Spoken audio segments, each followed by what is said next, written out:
probably, arguably, the best book on the subject of 9/11, right? Probably the best book that I've ever seen. And this is a book that's written by a woman called Dr. Judy Woods.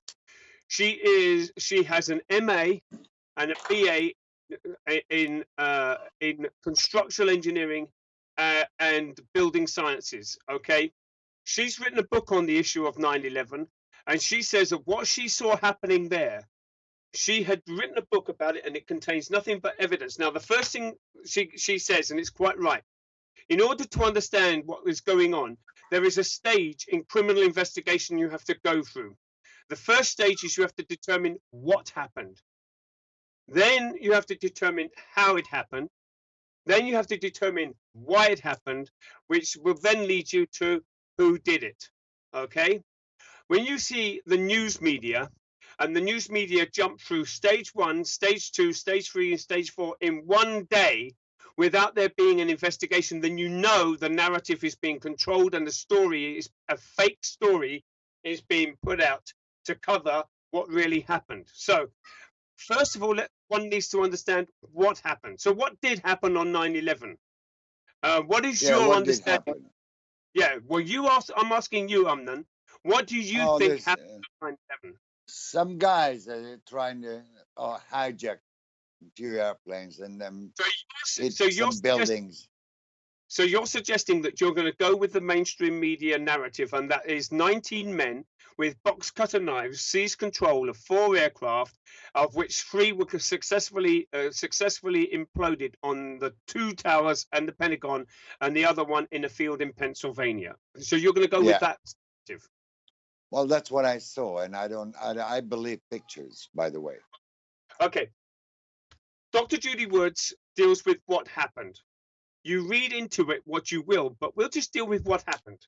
This is a book that she's written, and it is bedaubed with evidence. This is the title of her book. And by the way, she has never been interviewed for her work, and she's the only one who's presented a scientific case of what happened, not who did it, not why it happened, not how it happened, but what happened. This is just dealing with what happened, and this is her book. So what happened according to her? This book suggests that because of what was going on, she suggests that at some point during the day of 9/11, a directed energy weapon was deployed. The reason why she says that is because if you look at the towers collapsing, the buildings are all turning to dust. Now, you have to understand the nature of the Twin Towers to understand what it is. The Twin Trade Towers, in fact, the whole World Trade Center complex was built into a bathtub, which means that it was, because the foundation was 70 feet below the Hudson River, they had to build a bathtub to sink the foundations and lay the Twin Towers in that bathtub. Now, you had 110,000 tons per tower collapsing at free fall speed down into the bathtub foundation. That should have ruptured the bathtub and flooded the entire downtown Manhattan, right the way down to the Battery, Wall Street. Not one single crack in the bathtub was ever determined. Not only that, what was really strange, they had fire guys who went into the sub-basement 1 and 2, and you can see that those sub-basement 1 and 2, after the Twin Towers had collapsed, were almost in mere pristine condition. They should have been completely destroyed. So there's an absence of material, an absence of a seismic footprint that contains the 110,000 tons of material per tower, the absence of a rupture in the bathtub, and the buildings were just turning to dust. Something was happening on that day that people had never seen before. Now, the problem is that when people do see something like this, their mind tends to go with the lazy option, and that is to go for what seems to fit the bill. So they called it controlled demolition. The problem is that it didn't match the evidence. The evidence is that those buildings literally turned to dust. You can see them. Have a look at the video footage of them, and they're just becoming dust as they're free falling. They're literally evaporating. Now, there were people who were breathing dust on that day, and they said that what they were breathing was cool dust. It wasn't hot at all. There was no sign of any heat. And what was interesting... Fluffy. Yes? Can we talk about today's events? Right. Exactly. Right. Well, today's Okay, I see here that the What about secret of Trump's recording with the Playboy model is the big topic today. oh yeah? well, okay. They Well, we was can get trying into Trump. someone trying to get out that Trump was talking to his lawyer to pay her cash. But what was he paying for? I don't know, to silence her or something like that. Yeah. I Well, haven't heard the tape, so I don't know well, what's I happening haven't there. heard it either. I don't know, so I I can't say much. Okay, well, I like to look at patterns of human behavior, and the media do have patterns of human behavior with regards to world leaders, and it happens with every single one of them. When a world leader becomes a world leader, a king of the earth, as it were, what happens is the media give them what's called the honeymoon period of time, and then after the honeymoon period of time, what they tend to do is they come out with all these, well, we'll attack and besmirch his character. They do that Well, with Mr. Fluffy, Donald Trump didn't get 1 hour of honeymoon. he did. Broadly No, speaking, he didn't. He got already, like, before he became a president, they were on his ass all the time. yes, but They took if you out look at the things on him. but now here's an issue, right? Here's an issue that I wonder if you know. Are you acquainted with the term the Hegelian dialectic, Amnon? Yeah. What is the Hegelian dialectic? Describe to the audience what the Hegelian dialectic is and how it works. Why? Because it's important to tune people up into understanding how the world operates with regards to controlling human emotions. Oh my God. Larry, when did we get this guy?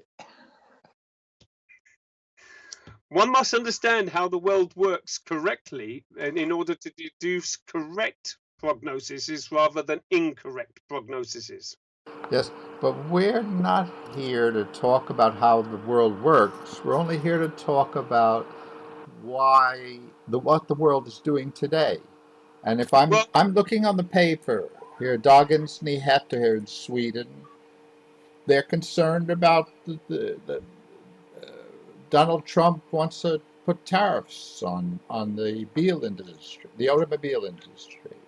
And if you look at Sky News, Sky News is talking about gang warfare, killing people in London, black people in London.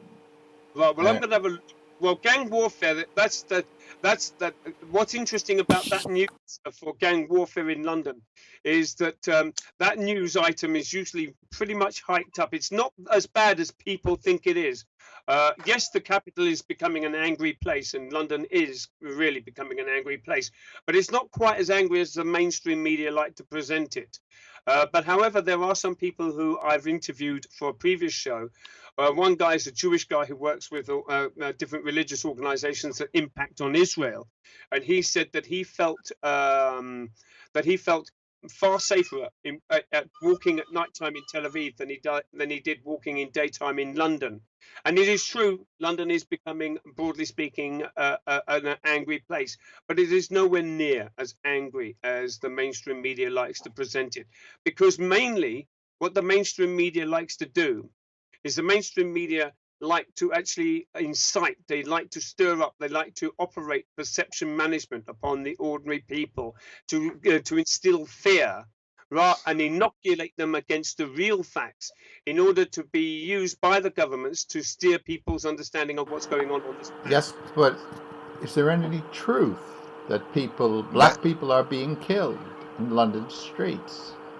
The answer to that question is there might be, but it's not as much. I would say I personally have not seen any news reports, mainly when I scour the news bureaus online, where blacks are being killed en masse in the by London street. whom? By whom? Exactly.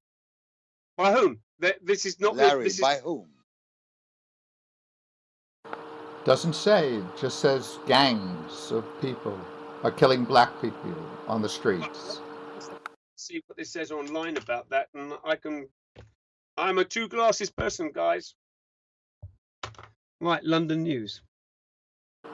Well, I you're haven't. very I never heard it, opinionated. Larry. I haven't heard that before. It's the first time I hear that. Well, it's on Sky News this morning. Breaking news. Okay, Sky News. Let's have a look. LBC News. Okay, breaking news. Sky. Look for Sky. I actually get my cable from Sky, so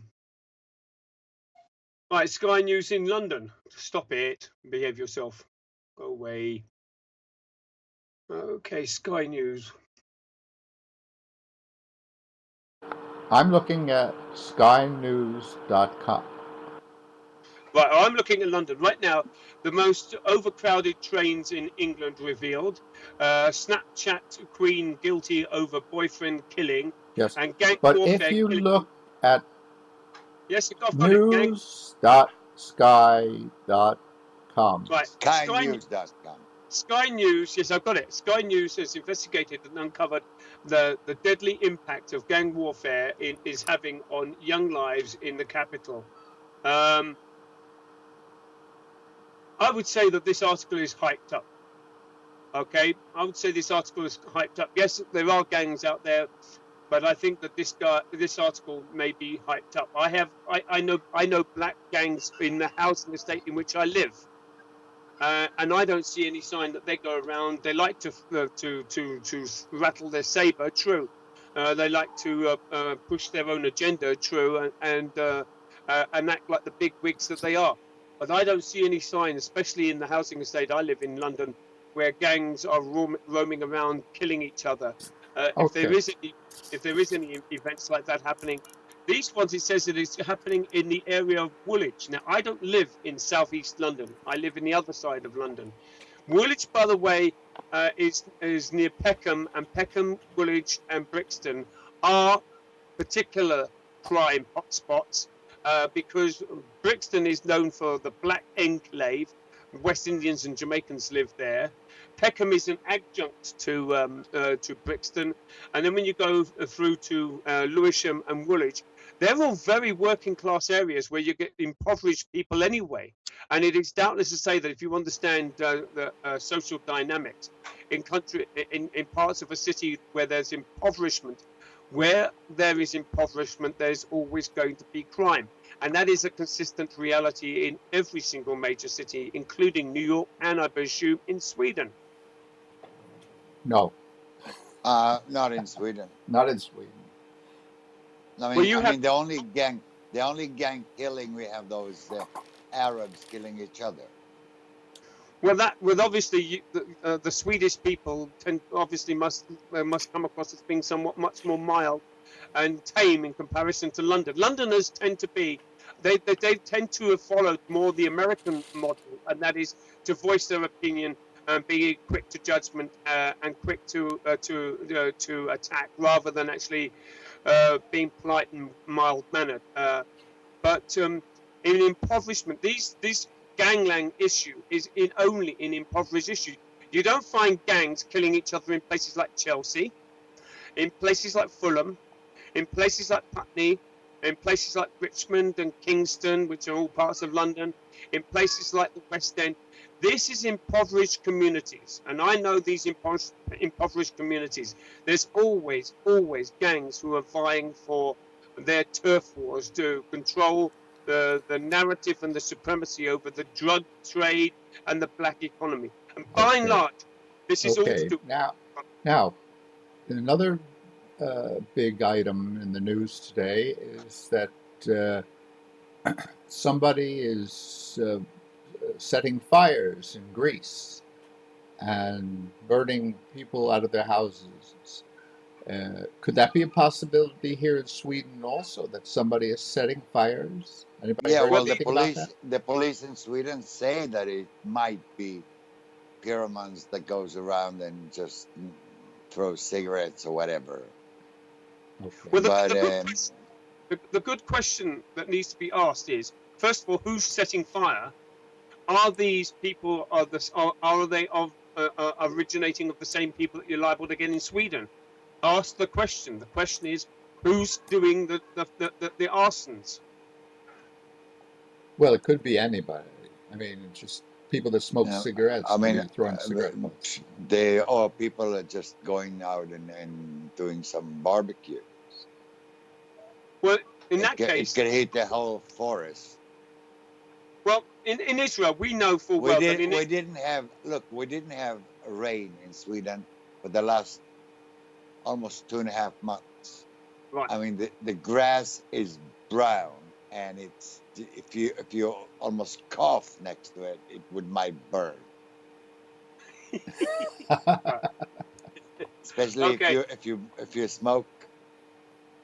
And it's not funny that it's. I mean, it's not surprising that there's a lot of So fires what? everywhere. So the subject that needs to be discussed with this one is: are these fires in Greece being set off deliberately, or are they an accident because people are lazy with their barbecues in a dry, arid area? Oh, The okay, people good I question. talk Good from question. Greece, they say it's like every year they have fire. Sometimes it's set up of people who wanted to have it, Okay. insurance and all that. And some people says it's global warming crap, you know. But we are obviously not dealing with the same thing that's happening in Israel, where Pallywood supporters are going into Israel and setting light to Israeli farms and forests as an attack against Israel. We're dealing with people who No, are basically that's you can see that it's set up with all these balloons and all that. It's not like something we don't know. We know who set up the fire and right. why they do that. Yeah, that's different. Those That's Okay. that's different. The terrorists. thing is in that's terrorists exactly. But in Sweden they have now they say that it might be Friday, Saturday. It's going to be rain in the north of Sweden, where most of the fire is. So and the police don't want to give any conspiracy who did what and where. They just said there's too many fires suddenly Okay. because we didn't have these fires before, How and about we didn't have. London, In England? London, A lot of in London, fires. there were no fires occurring in London Well, I at all. remember there was a big weenie roast there in London. A whole tower went up. Yeah, that was the Grenfell Tower, and the reason why that went up, and I'm going to speak a little bit about that. Not too Um, long, Navid. I won't be too long. I'll just try to keep it short and sweet and hard to beat on this subject. Grenfell Tower, it's my belief that Grenfell Tower occurred as a direct result of overcrowding on behalf of Somalians, because that area of London is overcrowded by Somalians. And what Somalians do is when they get a council flat, which those towers were, they bring in their friends and their cousins coming in from Somalia, and they cram them in, and they end up bringing a third world safety mentality into a first world economy. Grenfell Tower was an accident waiting to happen because of overcrowding. You mean they started a fire in the living room, No, cooked the it would have food, been right? an accident because they just generally thought that they could push maximum density. What Somalians tend to Okay. do is when they come into homes, they literally plug everything they can into one jack because they're running all kinds of devices, telephones, TVs, Oh, it's you like my name studio. it. Uh, well, that's what they tend to do. I've been in a house where that happens, where you'll have 8 or 9 appliances being run off one plug jack, and that's actually a safety hazard. And Okay. this is what happened in Grenfell. It is obvious that there was a safety hazard that initiated a fire which burnt down. Now there was Now, the enough. Uh, what about this article here? Novashok. Uh, some guy, he gave a perfume bottle to his girlfriend, and he died. They died. Are we talking about cosmetic tampering, or are we No, talking about? Novichok. The nerve The agent. nerve. Oh, nerve I mean, agents. the Russian. Well, we don't know that. Are we talking about political assassination here? No, we're talking about the guy who gave his girlfriend bottles. I noticed that Amnon's laughing or giggling a little bit at that one when I say political assassination. Come on, Amnon. What is your take on political assassinations? And if we're dealing with people dealing with dodgy chemicals? Look, if you fuck up with the Putin guy, you can just count very clear that he might one day shave with the wrong soap, or and then 2 days later you are in the hospital in intensive care because the guy don't like you. So he would. But Russia prefers to deal with people by introducing them to a lovely little agent called polonium. That seems to be the general popular consensus of how Russia dispenses with their dissidents. And every country's got their own version. But what is this? I haven't heard this one with a chemical agent introduced in a bottle of perfume to somebody. This is a new one for me. It could be polonium in a bottle of perfume too. Okay. I don't know. I just think it's a very clean way of getting rid of people. Well, here's a question. You don't like. You just put a perfume or I don't know, some in the bar. The guy sitting in the bar and you accidentally pass by and put a pill or something. Here's a good question when you're dealing with political assassinations, particularly when you're dealing with virulent chemical agents and radiological agents, is the old Latin expression "qui bono," who gains and why? Well, I'll give you an example. Who shot John Kennedy? Okay. Who gains by that? Killing the Swedish I've got an answer for that one, Amnon. I've got This is going to take an hour. I'm just going to Swedish Prime Minister died, being killed, assassinated in the middle of the street in Stockholm. Right. Who gained for that? Right. Yitzhak Rabin was on the stage, in front of 100,000 of people. Who gained for that? Right. Listen, I'm going to use an American lawyer's language on this when you talk about the Jack Kennedy assassination. You let the genie out of the bottle, and I'm stuck with the voodoo on this one. You dig me? You dig me on that one? Jack Kennedy, you asked the question, and I'm just going to give you a short and sweet. And if you don't agree with it, that's fine. Keep your answer to 2 minutes, please. On that one. Ready? The Vatican. All right. The Vatican. Okay. The Vatican. Okay. The Pope did it. All right.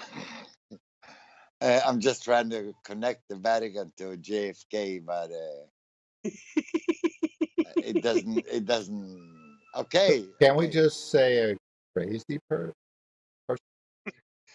You mean to tell me that Lee Harvey Oswald, who had Maggie's drawers when it comes to shooting, could pop off 3 shots with world-class precision, hitting a moving target with a tree in the way, and that target was killed as a result of that?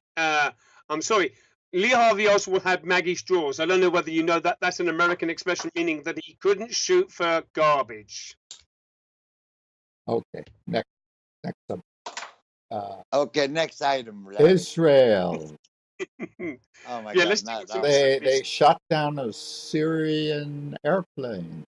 Yes, I saw that news. That was quite impressive. And by the way, they showed a picture of the alleged picture of the burnt pilot. Now, I'm going to ask our audience, and indeed my co-guest Amnon, do you believe that picture that they've been showing around the internet is the picture of the burnt pilot from the Syrian Air Force who was shot down in his MiG or Sugoku aircraft? Which picture?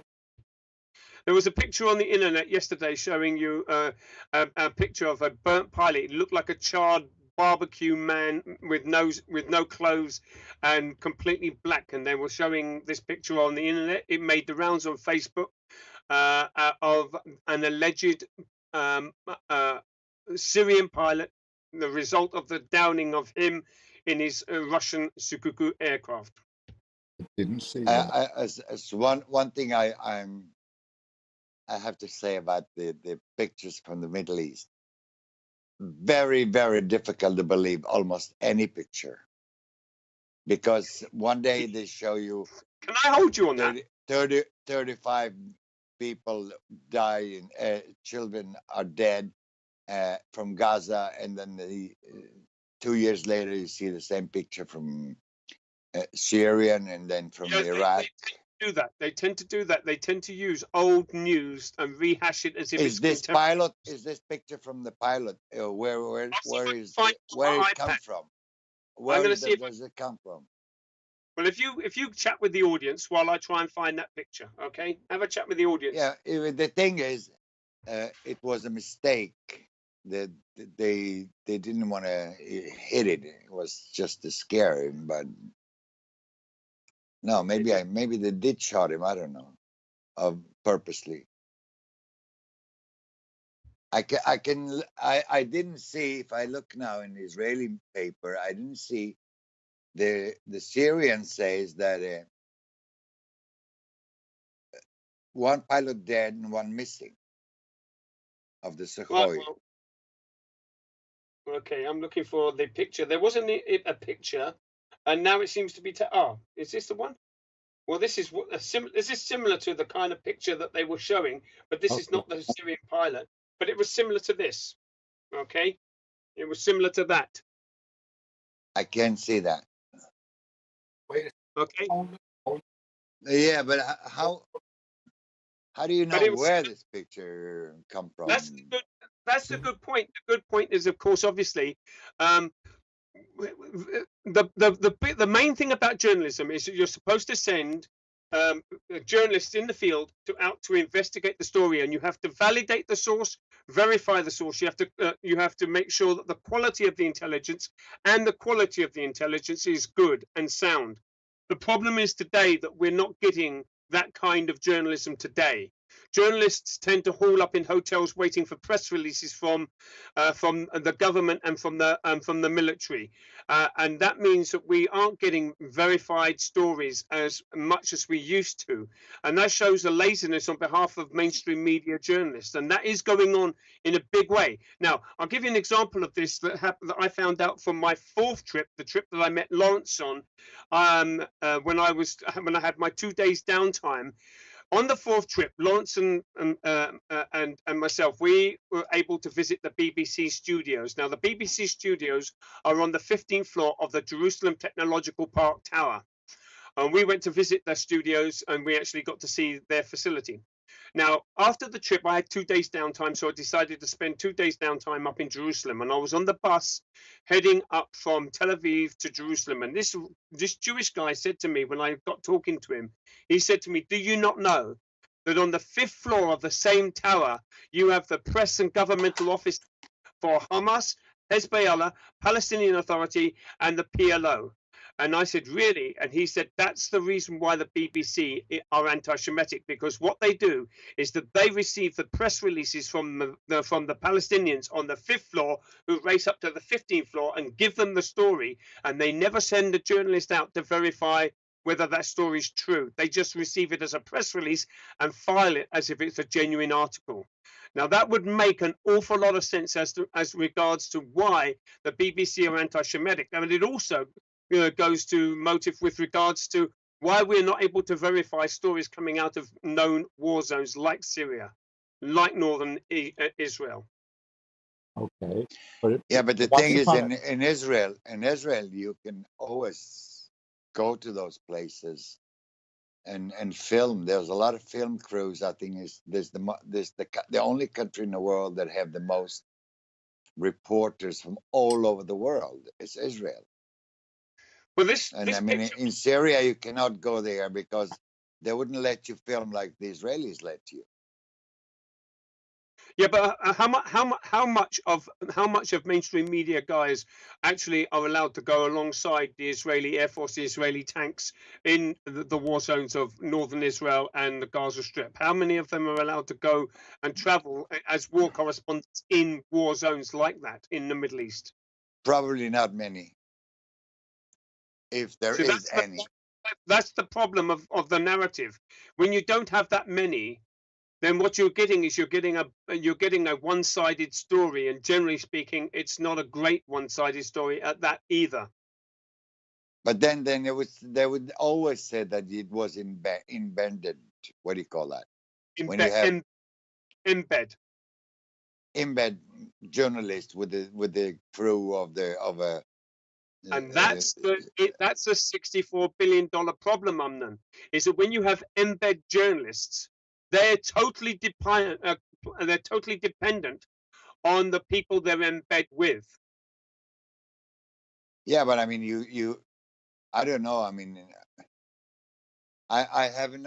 I don't think you can find a really true pictures that is objective in war. I don't think so. Well, that's the aim of journalism. That was what journalists was originally set up to. Now, I watched one of my favorite movies, and I've got some quotes from it. This is Witness in the War Zone, which actually came out in 1985, 86, I think, and it was about the Beirut war that was going on in 83. And this guy said that essentially the journalists are not there to tell the truth. They're there to inoculate people against the truth and to give them a comfortable view of the world at a distance. Now, that would mean to me that would mean that it seems that they're implying that journalism is not about real news today. It's about controlling the narrative and perception management. So we are agreeing with Donald Trump. Fake news. Fake news, but even Donald Trump's a victim. Even Donald Trump's a victim of fake news. That's what I'm saying. As we're agreeing with Donald Trump, it's fake news, everything. Well, I saw a program where CNN set up, invited in people, made it look like the Palestinians were suffering, and filmed the show. Yes. They made up the news. Well, you see, the journalists have an agenda, and they got something like.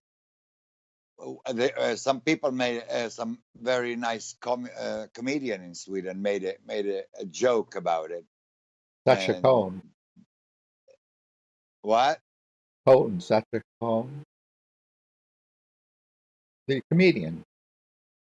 Oh yeah, and they made a journalist.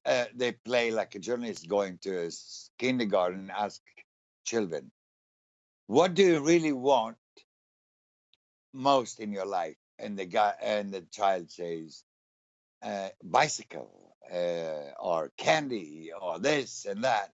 No, really, really, really. And he went like on in 5 minutes, and then in the end he said, "Don't you want to have peace in the world?" And then the boy says, "Yeah, peace in the world." Here you can see the children of Sweden want to have peace in the world. That's how I see journalism today. Well, the way I see journalism today, is that I've been following the work of a British alternative media youngster, a guy called Richard D. Hall, and he has reported in one of his shows that in England, what happens in England is that if you become a high-profile journalist and you're covering some pretty important issues, you get bumped by the security services, i.e. MI5 or MI6, and you get encouraged to take what's called the second paycheck. And that is, they'll give you double your salary, there will be no paper trail, and your job will be to control the narrative and act as a voice for the government. Where is this CIA, MI6, Mossad guys? Why don't they come to me? I think you'd be lucky that they don't come to you. No, I mean, why they don't come to me? Because everybody says things that runs by this secret service and that and the other. And I said, why don't they come to me? I mean, I've been working in media for 30 years, man. Right, you've been working in the media for 30 years, but how large is your audience, Amnon? It doesn't matter. I mean, okay. The reason why it matters is because the larger the audience, the more you're liable to affect the way people perceive the world. And therefore that makes you a threat to their system, their agendas, and therefore they would want to attempt to control the narrative with you. So if you've worked in the industry but you've got a large audience, you'll get offered the second paycheck. But if you've got a small audience, they're not going to bother about somebody with a small audience of, say, less than 1,000. They're not interested in that. They're interested in people who have got audiences of tens of thousands plus. Well, I don't think I don't know. I'm still waiting for You're this. not getting your rating. You're not getting your ratings, dear chap. All right. I might start. I might start doing a lot of waves on my Facebook and see if these guys have you come shared this program on Facebook yet? Not yes. yet. How do you do that? Well, how do you expect an audience? You don't Here's share. a question for you, Amnon, okay? In all the posts that you post on Facebook, have you ever posted posts that are of a important newsworthy condition rather than pictures of pretty flowers and pretty girls and pretty families and pretty lives? Well, I posted political stories. But you've got to be doing it on a regular basis. You have to be doing it on a regular basis before they start paying attention to you. You mean they come and take you away? You have to put yourself. I was saying, you have to. There's a risk they come and take me away, right? Ladies and gentlemen, this is a risk that someone's going to take Amnon away. He has less than an audience of 1,000, ladies and gentlemen. He only posts the occasional political story, certainly not a major threat to national security. So you think maybe I start thinking, if I would believe David's theory, that I got cancer because I put some stories that are not make life interesting. Not kosher. Listen, you could spin it that way. That would give everybody an interesting story. Oh, he was killed because he was killed of cancer thanks to his own country's indigenous intelligence community. Well, I mean, I thought we all agreed that if somebody dies of cancer, it's Putin. So that means that Amnon must be having an ongoing poisoning case, courtesy of good old Soviet suffering intelligence community. Well, I know that I'm blacklisted to come into Russia because of my background in protest against the Russian and the Soviet. Okay, I've been deported from the Soviet once. Right.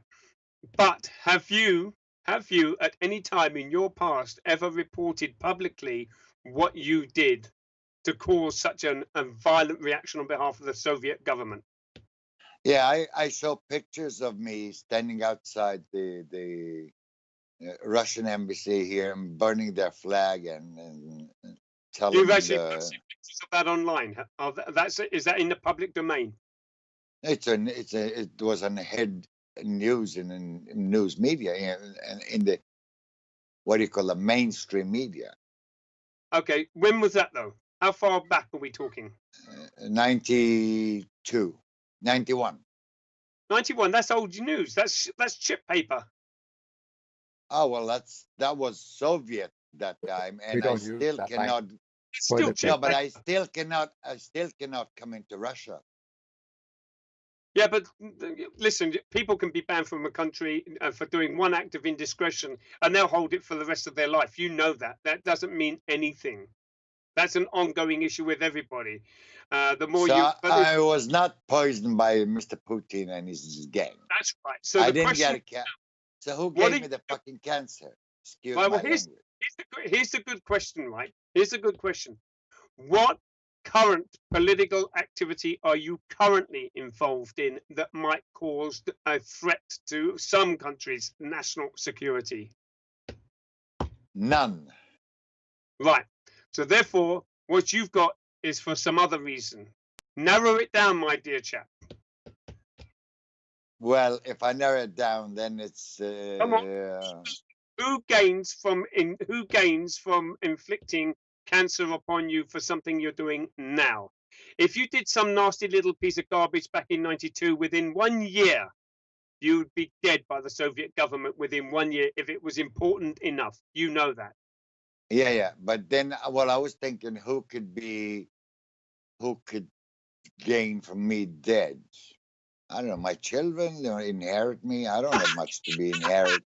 Ladies and gentlemen, we have Uh, a mention here that the Amnon's family are hiding a deep secret against Amnon, and as a direct result, they're lacing his coffee with little bits of Oh, polonium.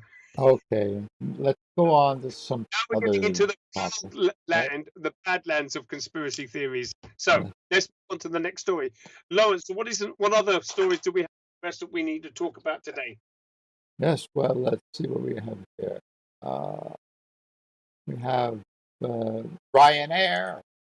They would like compensation from the French government for this strike. Oh well, that's a usual issue with airlines. They just want to make sure. By the way, do you know that Ryanair's chief executive CEO, he is arguably described by all the media junksters that I know as being one of the most, or if not the most aggressive airline CEO in the aviation industry. He has gone head to head with the British government over the control of Ryanair's rights to land in UK airports, and he's won. He's locked horns with the French government in the past over a similar issue.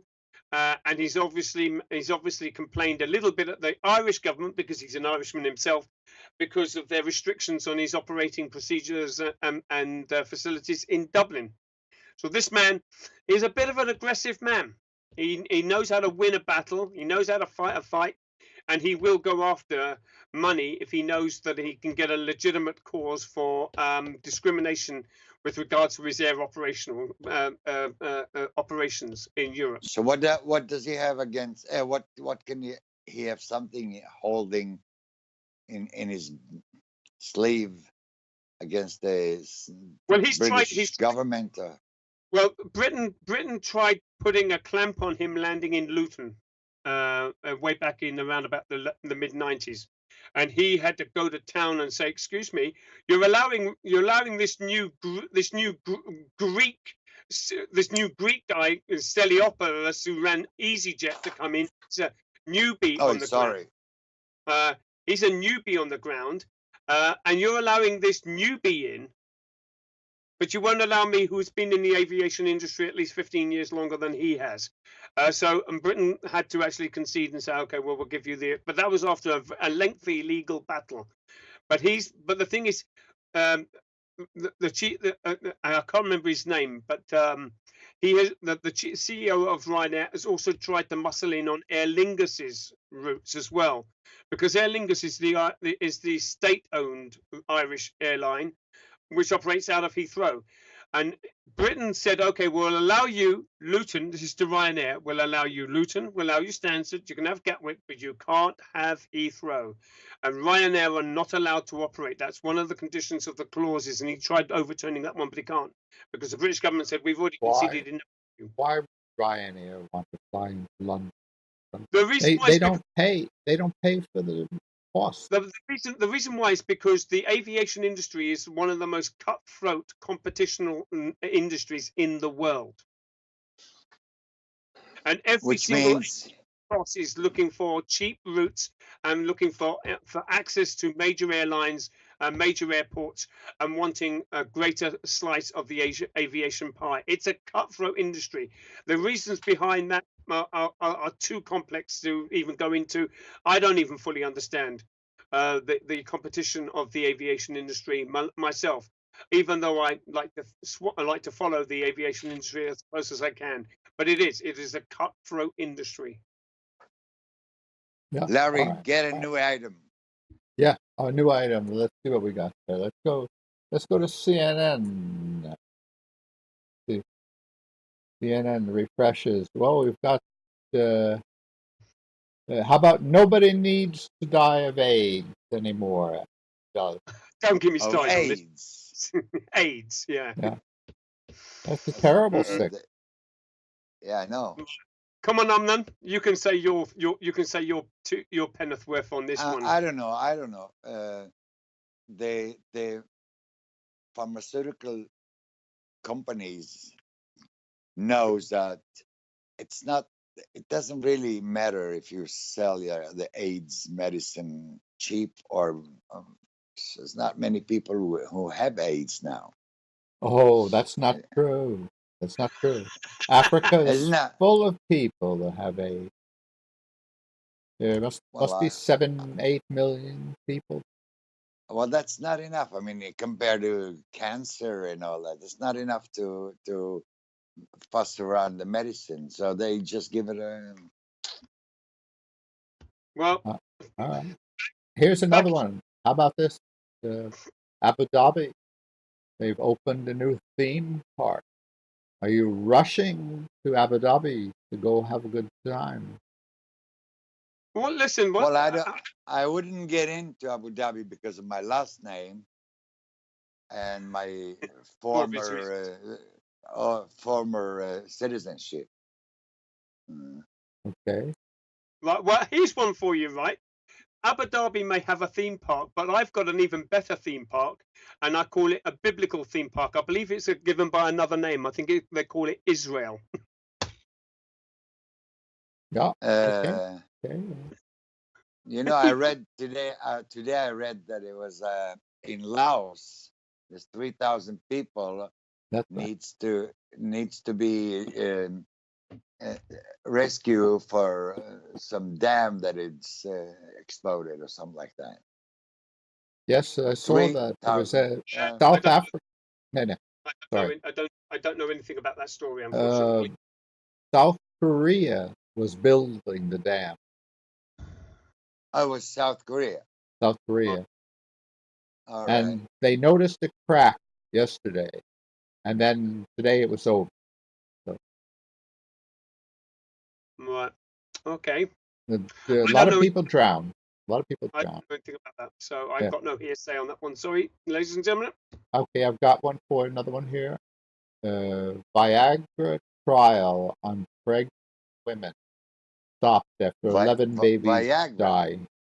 Why would you give a pregnant woman Viagra? You want her to get hot. Sure.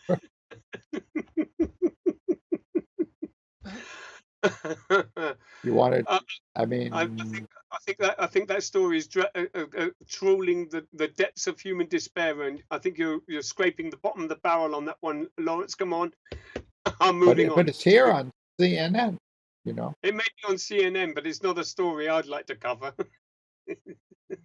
No, I don't know. I mean, who the hell would want to have a pregnant woman with a Viagra?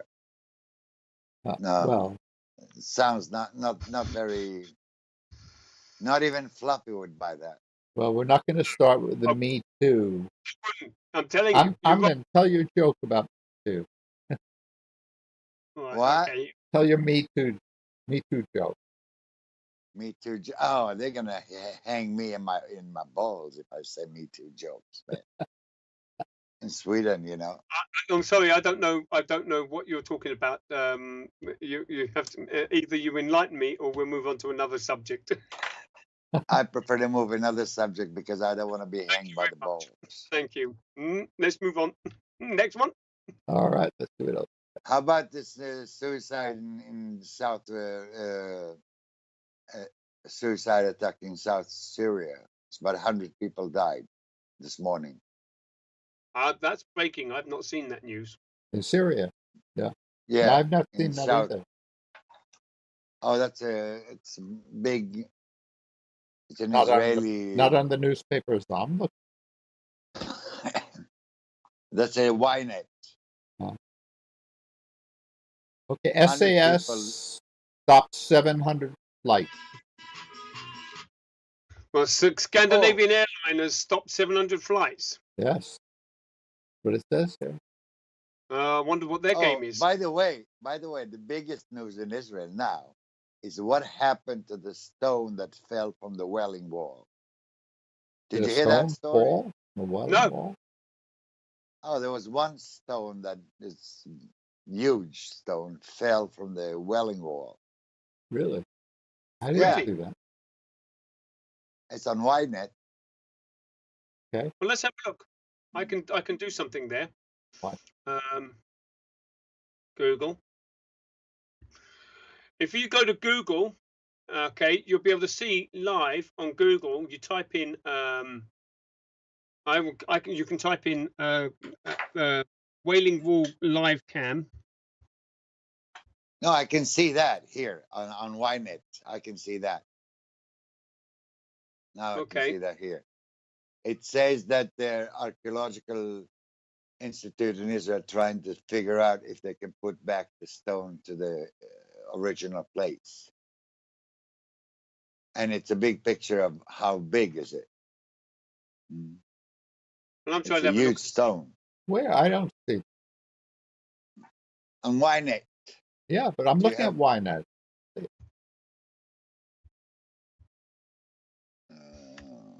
Let me see. Let me get it. That's in Hebrew. I have. Syria I- says response downing of jet. UN envoy devastating Israel Hamas clash. Well, it doesn't. Mhm. It's obviously not the section of the Wailing Wall that is classed as the large open synagogue. It's not that section, is it? I don't know. I don't know, but it says that a big stone fell out. Are of you the- sure they're not pulling your leg somewhere? Someone. Yes, No, exactly. I mean, this it's really a story. I mean, it goes on. I mean, Uh-huh. I can give you you can see the story here. I'll change. I'll take my camera and show you. All right.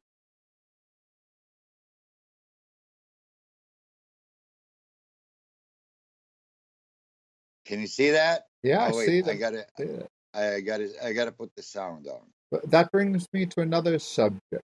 Why do you see this article and we don't see the article? Have they Because that's directed the news special to you? Well, look, I'm looking right now today. Okay, I'm looking on my machine here.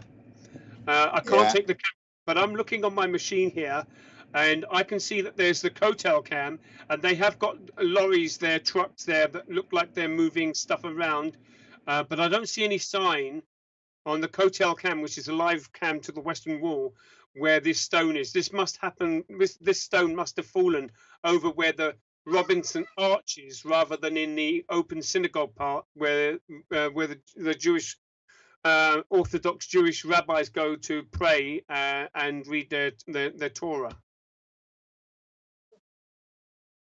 I don't know, but let me see if I can find it in the English section of the Well, of the let's Ynet. get back to it. If the Arafat could fall, that's a bigger story. Yeah. All right, listeners, 10 o'clock, time to end this show. And I'm going to turn off the stream and I'm going to turn off the Thank you very much, Facebook. Sweden. Thank you very much, Thank you. Sweden.